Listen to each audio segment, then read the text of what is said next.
The galaxy wasn't born in fire, but in silence. A vast indifferent expanse where ancient empires rose and fell like tides against the shore of eternity, governed by immutable laws older than stars. Among them the Synod of Harmonious Accord, the architects, reigned supreme. Their civilization, the Kinthar Collective, was a marvel of crystalline logic and serene order, built upon the bedrock principle of stasis. Change was chaos. Chaos was death. Their technology, their society, their very biology, was engineered for perfect, unchanging equilibrium. They observed the cosmos not with wonder, but with the detached precision of archivists cataloging inevitable decay. Then came the anomaly. Designation: Sol 3. Classification: Homo sapiens. Status: Deathworlder. The Cathar first detected the chaotic radio emissions bleeding from the third planet of a nondescript yellow star. Primitive, illogical, filled with static bursts of aggression, sorrow, and inexplicable bursts of music. They dispatched the Harmony's Resolve, a vessel of shimmering, self-repairing lattice, to investigate. What they found defied their foundational axioms. A species thriving in an environment of constant violent flux, tectonic upheaval, atmospheric volatility, predatory ecosystems, and most bafflingly, self-inflicted conflict on a planetary scale. Yet they persisted. They adapted. They fought back. To the Cathar, this wasn't resilience. It was a flaw, a dangerous, unpredictable variable threatening the delicate balance of the galactic ecosystem they meticulously curated. Their solution was elegant, in their eyes containment through controlled study. They descended not as conquerors but as gardeners pruning a rogue, thorny vine. Humanity, reeling from its own near-extinction wars, saw only salvation in the arrival of the serene multi-limbed beings offering advanced technology and an end to scarcity. They didn't understand they were being herded into a cosmic terrarium. Now, generations later, Earth was a gilded cage. The Kinthar orbital spire, a needle of impossible geometry piercing the stratosphere above what was once Geneva, pulsed with soft, calming light. Below, cities gleamed with Kinthar-engineered efficiency. Clean, quiet, sterile. Hunger was obsolete. Disease eradicated. Conflict suppressed. The Kinthar called it harmonization. Humans called it suffocation. In the shadow of the spire, in a district the Cathar designated Sector 7 Gamma, humans stubbornly called it the Rust Belt, lived Kalen Vance. Not a leader, not a warrior, just a man who remembered the taste of real rain, the sting of unfiltered wind, the raw, terrifying aliveness of a world that hadn't been smoothed into submission. His hands, calloused from maintaining the Cathar-mandated atmospheric recyclers, bore the ghost of scars from a childhood fall on unyielding concrete, a concrete that hadn't magically sealed itself moments later. He worked the graveyard shift, the hours when the spire's pervasive harmonic field dimmed slightly, allowing the old city's whispers to bleed through. Tonight the whispers were screams. Kalen stood on a rusted gantry, overlooking a derelict fusion plant, long decommissioned by the Cathar as inefficient. Below, in the cavernous, shadowed belly of the structure, figures moved with furtive urgency. Not Cathar too small, too human. His contact, a wiry woman named Anya, with eyes that held the flinty hardness of old steel, met him at the edge. They found the cache.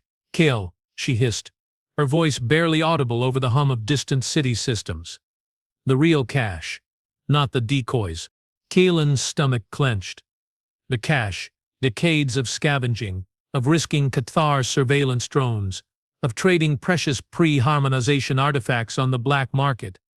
All to gather fragments of humanity's past, schematics for crude fusion reactors, chemical formulas for explosives, even battered data slates containing forbidden histories of war, exploration, and art, knowledge the Cathar deemed destabilizing. Where? Kalen asked, his voice low and gravelly. Sub-level 4. Old coolant reservoir. But Kyle, Anya's face tightened. They weren't just looking for the cache. They were testing something. New sensors, different frequency. Felt wrong. Before Kalen could respond, the night shattered. Not with sound, but with absence. The ever-present, low thrum of the spire's harmonic field, the sound of enforced peace vanished, replaced by a high-pitched keening whine that vibrated in the bones. Then, blinding, actinic light erupted from the spire's apex, lancing down in precise searing beams that didn't illuminate, they scoured. Kalen ducked instinctively, pulling Anya behind a corroded support beam. Below, the figures in the plant froze, then scattered like roaches. One beam struck the reservoir entrance. Metal didn't melt, it sublimated, vanishing into vapor with a silent puff of superheated gas. Where the reservoir door had been, only a smooth, glassy scar remained on the concrete floor. Scour-Beams, Anya breathed, terror warring with fury in her eyes. They're using Scour-Beams on us. Kalen's mind raced. Scour-Beams were couture tools for sterilizing hazardous biological contaminants or erasing unstable matter. Using them on humans? It wasn't containment, it was extermination. High above, within the crystalline heart of the spire, Archivist Prime Lyravas observed the operation on a shimmering holodisplay. Her multifaceted eyes, capable of perceiving energy signatures invisible to humans, tracked the fleeing heat signatures below. Her thoughts flowed in precise, logical streams, devoid of the messy turbulence of human emotion. Anomaly Cluster 7 Gamma exhibits escalating deviation parameters. Unauthorized knowledge aggregation detected. Containment Protocol Theta initiated. Purification efficiency 98.7% acceptable loss threshold for experimental subjects. To Lyra, Voss, the humans scrambling in the ruins weren't people. They were data points. Fs in a long-running experiment. Can chaotic biological entities be stabilized through environmental control and selective pruning? The answer, increasingly, seemed to be no. Their inherent instability, their refusal to accept the serene, unchanging state of stasis, was proving contagious. Rumors of unrest, of hidden networks, of resistance, were spreading like a virulent pathogen through the otherwise harmonious human population. The experiment was failing, and failed experiments required termination. Archivist Prime, a subordinate's voice chimed in her mind link, smooth and devoid of inflection. Subject designation Kalen Vance is present at the anomaly site. Probability of direct involvement. Lyravos's crystalline carapace pulsed faintly with cold light. Vance, a known quantity, a minor irritant, who maintained obsolete infrastructure with surprising efficiency, yet whose biosignature consistently registered elevated stress markers and anomalous neural activity patterns associated with nostalgia and dissatisfaction. A prime candidate for observation and potential termination.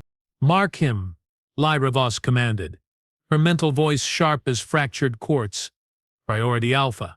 If he survives the current purification sweep, detained for deep neural interrogation, his resistance patterns may hold valuable data before final termination. Below, Kalen dragged Anya deeper into the labyrinthine plant, the Scour-Beams painting strobing patterns of lethal light on the walls. The air smelled of ozone and vaporized metal. He knew they couldn't outrun the beams forever. The Cathar didn't miss. Anya, the old service tunnel, Kalen gasped, pointing towards a dark maw in the floor. Leads to the river conduit. Anya nodded, her face pale but resolute. They scrambled down the rusted ladder, the keening whine growing louder, closer. As Kalen reached the bottom, a beam sliced through the opening above, turning the ladder's top rungs into shimmering dust. He shoved Anya forward into the pitch-black tunnel. Go. Don't stop. He turned, drawing a crude Cathar-scavenged pulse pistol. A relic from a time before Harmony. It was useless against the spire, but maybe, just maybe, it could buy seconds. He raised it towards the light flooding the entrance, his heart hammering against his ribs like a trapped bird. He saw the sleek, multi-limbed silhouette of a Cathar enforcer descending, its carapace gleaming, sensory clusters focused on him. It raised a limb tipped with a humming emitter. Kalen fired. The pulse bolt sputtered out, absorbed harmlessly by the enforcer's personal energy shield. The enforcer didn't flinch. It simply adjusted its aim. This is it, Kalen thought, the taste of copper filling his mouth, not with a bang but with a whisper of vaporized bone. Then, A different sound cut through the keening whine. A deep resonant thrum, felt more than heard, vibrating up from the earth itself. The ground beneath Kaelin's feet trembled. Dust rained from the tunnel ceiling. The Enforcer paused, its sensory clusters swiveling upwards, towards the surface. Kaelin didn't hesitate. He grabbed Anya's arm and plunged into the darkness, the thrumming growing louder, deeper, angrier. Behind them the Scour-Beams' light flickered, then died. The keening whine cut off abruptly.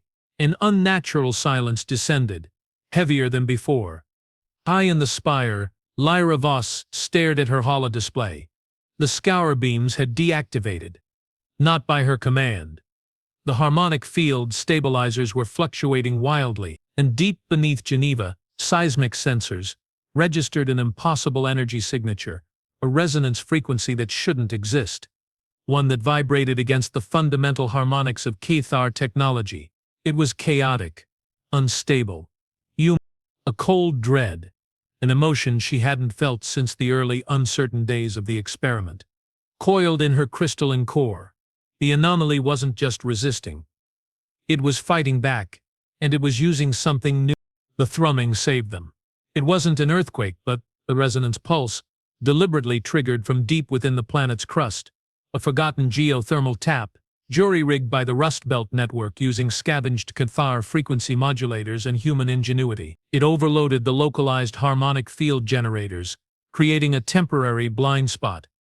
Kaelin and Anya emerged, hours later, soaked and shivering into the pre-dawn gloom of the riverbank, miles from the spire's immediate reach. Geneva, usually a jewel of serene light, looked wounded. Sections of the city were dark, silent. Emergency Cathar drones flitted like agitated insects. The pulse was a declaration of war, and the Cathar responded with terrifying swiftness. Within days, the gilded cage became a prison. Curfews were enforced with paralyzing sonic emitters. Rations were cut for non-compliant sectors. Cathar enforcers, once rare observers, patrolled the streets in silent, menacing squads, their multi-limbed forms casting long, alien shadows. The harmonious accord's serene facade cracked, revealing the cold, unyielding steel beneath. Humanity's quiet despair curdled into something harder, sharper, defiance. Kaelin found himself thrust into the heart of it. His knowledge of the city's old infrastructure, his ability to bypass Cathar security protocols learned from maintaining their systems, made him invaluable. He wasn't a soldier, but a ghost in the machine. A saboteur weaving through the cracks in the Cathar's perfect order. He worked with Anya, with grizzled veterans of Earth's forgotten wars, with young techs who'd never known a world without the Spire but burned with the same desperate need for freedom. Their base was a repurposed subway station deep beneath the Alps, shielded from Cathar sensors by kilometers of rock.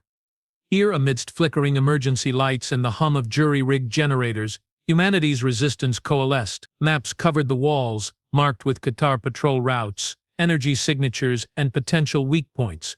Crude weapons, pulse rifles cobbled from scavenged parts, EMP grenades fashioned from old microwave emitters were stockpiled, and at the center of it all, schematics glowed on a cracked holoscreen, the Cathar orbital spire itself.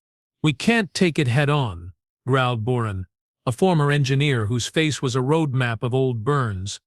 "Their shields are absolute, their weapons, they don't just kill you. They unmake you. But they have a weakness," Kaelin said, his voice tight with exhaustion and a flicker of something else. Hope. The resonance pulse. It disrupted them. It hurt them. Disrupted a field generator. Maybe, countered Lena, a brilliant young physicist whose eyes held the haunted look of someone who'd seen too much too young. The Spire, it's built on principles we barely understand. That pulse was a pebble against a mountain.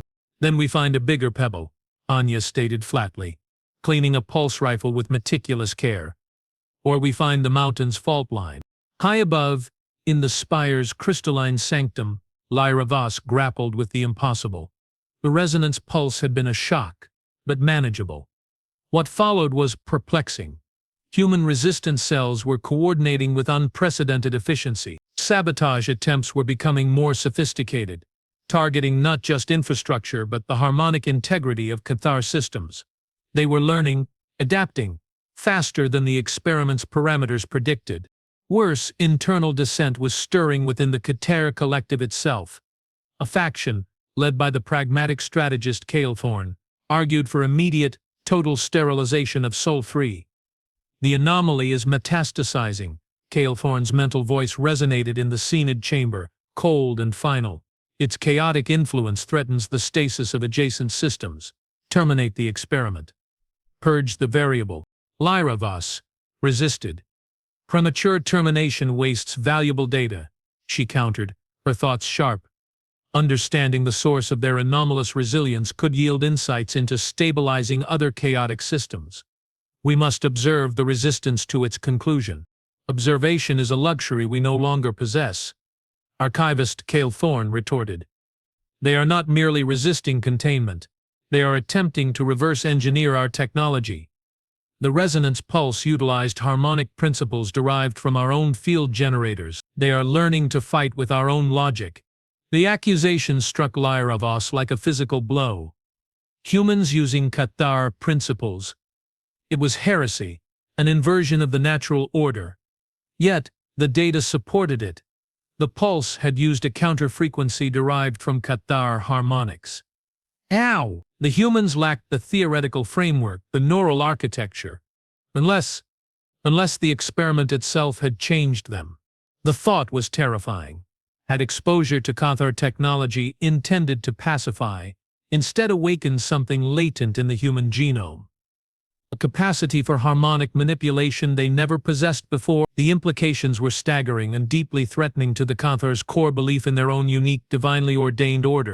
Her internal conflict was shattered by an urgent priority alert. A massive energy surge was detected deep within the Alpine resistance base. Not a weapon. A broadcast. Raw, unfiltered, chaotic data streaming on a frequency that bypassed all Kathar encryption protocols. It was a message. For her. Lyra Voss isolated the signal, her crystalline mind bracing for propaganda for threats.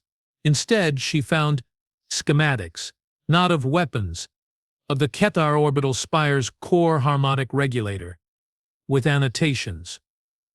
Human annotation, crude, inefficient, filled with emotional descriptors like weak point here feels unstable and resonance frequency might overload if hit just so. And a single line of text, stark against the technical diagrams.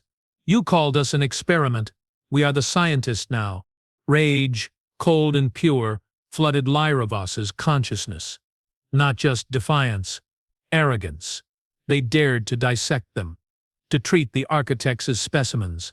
The Synod's patience was exhausted. Calethorn's faction gained immediate traction. Archivist Prime. Calethorn's voice was devoid of triumph, only grim finality.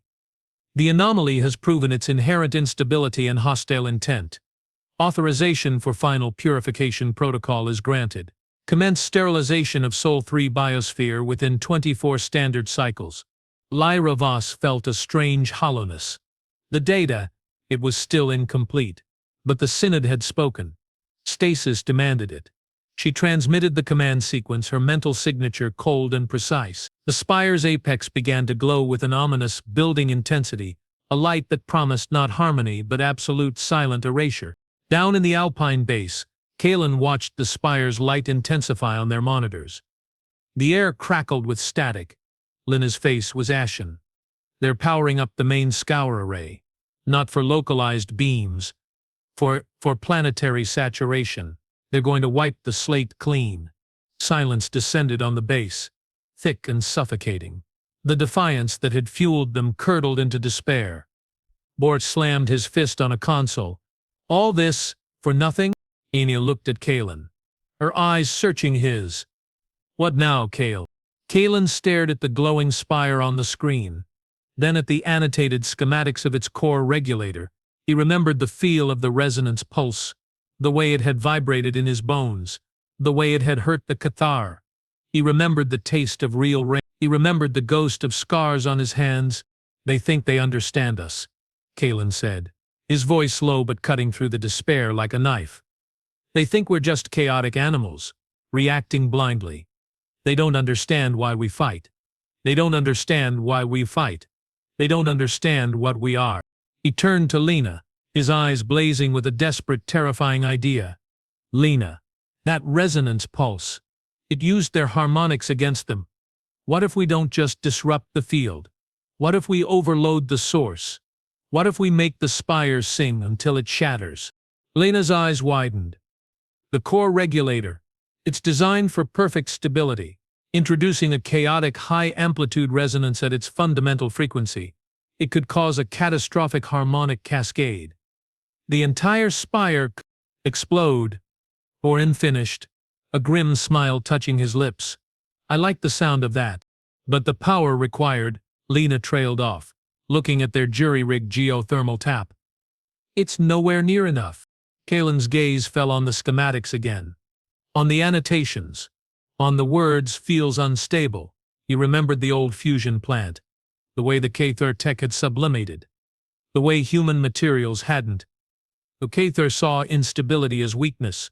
Humans knew it as potential energy. We don't need more power, Kalen said, a terrifying calm settling over him. We need the right kind of chaos. We need to weaponize us. He explained his plan. It was insane. Suicidal. It relied on human biology, on the very instability the Kiddo despised as a catalyst. It required volunteers, people willing to become living resonance amplifiers, channeling the chaotic energy of human life force directly into the spire's harmonic core. The room fell silent again, but this time it was different. Not despair, but a grim, hard-won resolve. Burns stepped forward first, his burns seeming to glow in the dim light. Count me in, kid. Better to burn out than fade away in their pretty cage. Others followed. Anya squeezed Kalen's hand, her eyes fierce. Just tell me where to stand. Lena worked frantically, modifying the resonance emitters, integrating bio-neural interfaces scavenged from medical equipment. It was crude, dangerous, likely fatal for the volunteers. But it was the only as the spire's light reached blinding intensity, bathing the world in an eerie final glow. The volunteers gathered around the main emitter array in the base. Kalen stood with them, not as a leader but as one of them. He closed his eyes, feeling the thrum of the earth, the frantic beat of his own heart, the collective fear and fury of his species. He thought of rain, of scars, of music. Ready? Lena's voice crackled over the comms, tight with tension. Kalen took a deep breath, the air tasting of ozone and desperation. Make it sing, Lena. Lena activated the sequence. The emitters hummed to life not with a pure tone but with a complex, layered wave. A symphony of human biosignatures, heartbeats, neural impulses, all focused into a single chaotic frequency aimed at the spire's core. The volunteers cried out as the energy surged through them, their bodies becoming conduits for the raw, untamed force of humanity. High in the spire, Laura Voss felt it. Not an attack, an invasion. A torrent of chaotic biological energy, laced with the very harmonic principles the Cathar used, but twisted, amplified, made alive in a way their sterile technology could never comprehend. It poured into the core regulator, not as a disruptive pulse, but as a virus. Alarms shrieked in her mind. The regulator's stability metrics plummeted. The harmonic cascade began not outward, but inward, tearing the spire's crystalline structure apart from within. The serene light flickered, then fractured into jagged shards of color. Lyra Voss stared at the hollow display showing the Alpine base. She saw the humans linked to the emitters, their faces contorted in agony and ecstasy, their life forces burning bright as they channeled their chaotic essence into her perfect machine. She saw Kalen Vance, eyes closed, a look of profound peace on his face as he gave everything. And in that moment, Archivist Prime Lara Voss understood the devastating truth the Cathar had missed for generations. Humanity wasn't just an unstable variable. They weren't just Deathworlders who survived chaos. They were chaos made manifest. And chaos, she realized with chilling clarity as the spire began to scream, was the universe's original language. The spire didn't explode. It unraveled. The harmonic cascade, fueled by the raw, chaotic bioenergy of the human volunteers, didn't just overload the core regulator, it inverted it. The perfect, stable harmonics that held the spire's crystalline lattice together fractured, then reversed polarity. Instead of emitting the Scour-Beams' erasing light, the spire began to absorb energy, not just ambient energy, but the very harmonic field it had projected over Earth for decades. It became a vortex, a black hole of inverted resonance, pulling the enforced stasis back into itself with terrifying force. From the Alpine base, Kalen watched through a reinforced viewport as the impossible happened. The blinding light atop the spire didn't intensify. It imploded. The needle-thin structure, once a symbol of serene, unassailable order, began to rot. Cracks spider-webbed across its surface, not of destruction but of transformation. The smooth, featureless crystal bloomed with fractal patterns of impossible complexity, glowing with the stolen colors of 1,000 sunsets. The keening whine returned, but deeper, richer, layered with the echoes of human heartbeats, the crackle of static, the ghost of a violin solo from a century-old recording. The volunteers around Kalen slumped, their life forces spent, their bodies still warm but empty. Boren was gone. Anya's hand grew cold and he felt a profound exhaustion, a hollowing out, but beneath it a strange, resonant hum, the echo of the chaos they'd unleashed, now singing in his own bones. Outside, the effect was catastrophic and liberating. The Cathar enforcers patrolling the streets froze, their crystalline carapaces vibrating violently. Their personal harmonic fields flickered and died. Without the spire's overarching field to stabilize them, their own biology, so perfectly tuned to stasis, began to fail. They didn't die screaming, they simply unraveled, their forms dissolving into shimmering dust that drifted away on the suddenly unfiltered wind. The sterile silence of Geneva was replaced by the roar of wind, the crash of unregulated ocean waves, the confused, terrified, and then exultant cries of humans emerging from their homes. High in the dying spire, Loravus fought to maintain cohesion. Her own crystalline form vibrated dangerously. The inverted resonance was tearing at her very essence. She accessed the Synod network, broadcasting a final desperate warning. The anomaly, it is not contained, it is rewriting the laws. Flee Sol 3. Flee. The transmission dissolved into static, then into a burst of pure, chaotic noise that overloaded Cathar receivers across the sector. The Synod of Harmonious Accord, for the first time in millennia, knew true panic. The spire's implosion reached its crescendo. With a sound that was less a bang and more a universe sighing in relief, the central spire collapsed inward, not into rubble but into a sphere of swirling, iridescent energy. A miniature nebula of inverted harmony suspended above Geneva. Then it pulsed. Once, twice. A wave of pure chaotic potential washed over the planet. It didn't destroy. It changed. Cathar technology across Earth sputtered and died, not broken but fundamentally altered. A hoversled didn't crash. Its anti-grav field flickered, then reconfigured into a gentle, buoyant lift that carried it drifting like a dandelion seed. A medical scanner didn't malfunction. Its diagnostic beams began to hum with a soft healing light that mended minor cuts on nearby humans. The very air felt different, thicker, richer, charged with possibility. Callan stumbled out of the base, blinking in the unfiltered sunlight. The sky was a deeper blue than he'd ever seen. The wind carried the scent of wet earth and growing things, not filtered air. People were emerging everywhere, staring at the swirling nebula above Geneva, then at each other, then at their own hands. A child laughed, a sound so pure and unrestrained it brought tears to Callan's eyes. But the victory was fragile. The Cathar fleet. They would come. They had to. The Synod wouldn't tolerate this affront to stasis. This rewrite. As if summoned by the thought, the sky darkened. Not with clouds, but with ships. Dozens of them. Sleek, predatory vessels of the Cathar defense fleet. Emerging from slipspace with the silent, deadly grace of sharks, they formed a perfect geometric blockade around Earth, their hulls shimmering with active harmonic shields. At their center, larger than the rest, hung the Will of Stasis, Calthorn's flagship, its weapons arrays glowing with lethal intent. A voice, cold and resonant, boomed across every frequency, translated into every human language simultaneously. It was Cale Thorn. Sol free, your anomalous rebellion is noted. Your destruction of the harmonization spire is an act of cosmic vandalism. You have proven yourselves irredeemably chaotic, a cancer upon the stasis. Surrender your world. Submit to immediate neural pacification and genetic stabilization, or face total annihilation. Silence fell over the liberated Earth. The joyous cries died.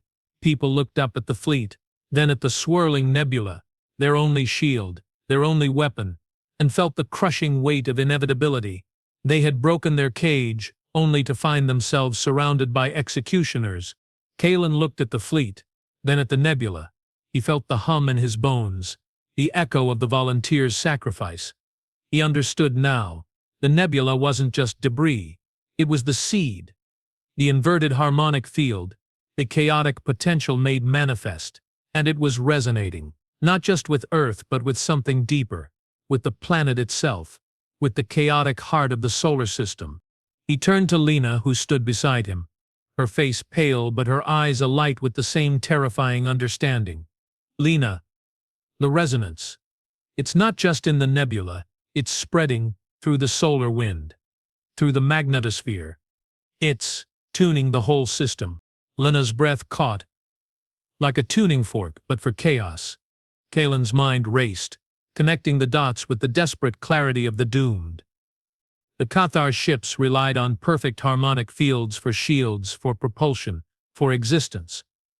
They were islands of stasis in a sea of chaos. But what if the sea itself started singing a different song? Catilithorn thinks he's facing a planet, Kellen said, a fierce, almost manic energy replacing his exhaustion. He doesn't understand. He's facing a symphony. He grabbed a comm unit, his voice ringing out across the newly liberated chaotic networks of Earth. All resistance cells. All citizens. Listen. They think their shields are perfect. They think their stasis is absolute. But the universe isn't silent. It's alive. And it's on our side. He explained his desperate gambit. Not to fight the fleet. To conduct it. To use the nebula, the planet, the very chaotic energy of Soli 3 as an instrument. Every human with a transmitter. Every jury-rigged emitter. Every piece of repurposed Cathar tech that now hummed with chaotic potential. They were to broadcast. Not a signal. A note. A single complex frequency derived from the nebula's core resonance. Amplified by human biosignatures. Focused by the planet's own magnetic field. It was insane. It required perfect, impossible coordination. It required every human on Earth to become part of the orchestra, to embrace the chaos not as a weapon, but as a voice. And they did. From the ruins of cities, from hidden bunkers, from the decks of fishing boats on suddenly wild oceans, humanity broadcast, a single rising note of pure, defiant chaos. It wasn't loud. It was deep. It vibrated in the bones of the planet. In the solar wind, in the very fabric of space around Solar 3, the Cathar fleet shuddered. Their perfect harmonic shields, designed to repel energy, began to resonate with the incoming chaotic frequency. Not disrupt, amplify. The shields flickered, then flared with unstable rainbow-hued light. Alarms blared across every Cathar bridge. Kael'thorn, on the will of stasis, felt his ship's core harmonics destabilizing. Impossible. Suppress the resonance. Full power to dampeners. But it was like trying to dam a tsunami with a teacup. The chaotic note wasn't an external force. It was the environment itself singing back. The fleet's own technology, so perfectly tuned to stasis, became its Achilles heel. The resonance poured into their systems, not as an attack but as an invitation to chaos. One by one, the Cathar ships began to fail. Not explode, but transform. A destroyer's sleek hull bloomed with organic-looking crystalline growths that pulsed with soft light. A cruiser's weapons array twisted into a spiral of shimmering energy that gently dispersed into the solar wind. The will of stasis itself groaned, its geometric perfection fracturing into beautiful, chaotic fractals. Kael'thorn's final command was lost in a burst of static that sounded eerily like laughter. The fleet didn't retreat. It dissolved. Its ships became part of the new symphony, drifting wrecks of inverted harmony, slowly being reclaimed by the chaotic beauty of the solar system they had sought to control. Silence returned to Earth, but it was a different silence. Not the sterile quiet of the spire, but the deep, breathing silence of a world finally free. The swirling nebula above Geneva began to dissipate, its energy seeding the solar system, a permanent scar and a beacon of what had been achieved. Kalen stood alone on a hill overlooking the liberated city. The wind whipped his hair, carrying the scent of rain. Real rain. Unfiltered, unpredictable. He felt the hum in his bones, quieter now, but permanent. A part of him. A part of Earth. He looked up at the stars, no longer distant points of cold logic, but potential notes in an infinite, chaotic symphony. The Cathar Collective would regroup. Other empires would hear of Sol 3, the death world that rewrote the laws. There would be more threats, more wars, but humanity was no longer an experiment. They were the composers, the conductors, the living embodiment of the universe's original untamable song. Kalen smiled, a small, weary but utterly unbreakable smile. He turned his back on the stars and walked down the hill towards the sounds of his people rebuilding. Not a cage, but a home. The first notes of a new song were already rising on the wind, and it was beautiful.